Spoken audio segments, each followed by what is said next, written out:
What's up, digital nomads? It is I, the Grumpy Guide to All Things Gaming. It is 9 o'clock. It is the 10th day of June. The sun is out again. I was supposed to go to the allergist, but my ride flaked on me, so I'm rescheduling.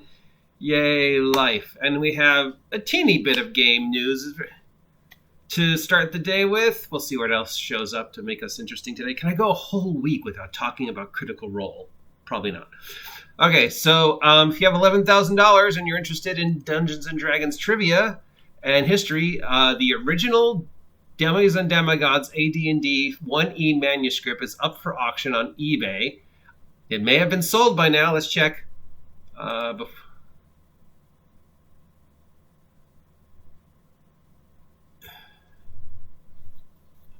Oh, no, it looks like it's still up and nobody purchased it. So I don't know if he's going to redo it or whatever.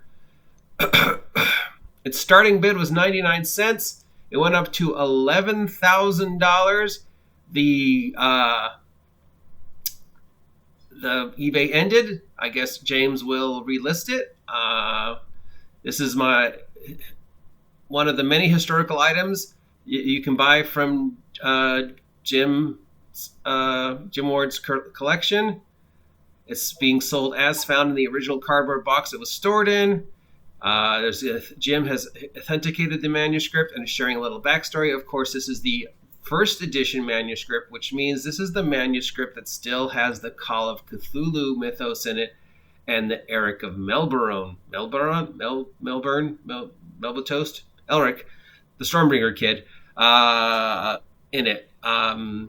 So if you're not familiar with early Dungeons and Dragons history, Deities and Demigods is a book with gods in it. It hit a whole bunch of religions, and they gave sort of a brief D&D history of the gods, and they statted out the gods. So you had the stats for Zeus in D&D, AD&D terms, which meant basically it was a monster manual for most people because, the second it came out, people were like, we can take on Thor, take his hammer. Oh, yeah, he's only got 150 hit points. I can take this guy.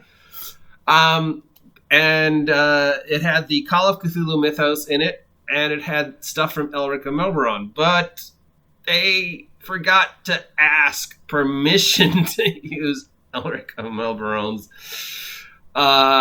So they had to reprint it without the Call of Cthulhu and the Elric stuff. The Elric stuff because they didn't have the permission, and the Call of Cthulhu stuff because I guess people thought Call of Cthulhu at the time was a little risque. Ooh, tentacles. But of course, Call of Cthulhu is technically open contact, so anybody can print Call of Cthulhu shit now. Might have been different back then, but I could do a Call of Cthulhu game right now and wouldn't get into trouble. Except I can't. I can call it Cthulhu Mythos, but I can't call it Call of Cthulhu. So I don't remember exactly why the Cthulhu stuff wasn't later edited out. But the Elric stuff was in there, and I guess there was some other stuff we never actually saw that James did gods and information. Jim did gods and information stuff for that never even made it to the first edition, first print. So yes, if you've got $11,000 and you want to invest it in some D&D history, I assume this will be reposted on eBay anytime now that Jim Ward or Jim Ward's estate wants to redo it. Got up to $11,000, which not bad considering the starting bid was 99 cents. Deities and Demigods. There you go. Thanks, Jim, or thanks Jim's estate for putting that out there. Hopefully that money will go to a good cause and help Jim out. Or I don't know if Jim is still with us. I should probably check.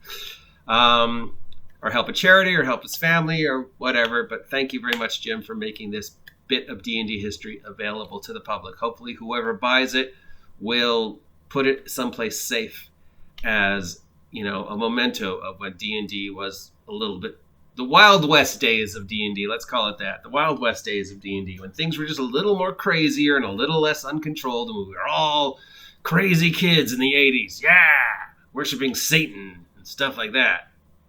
Oh, I miss the 80s.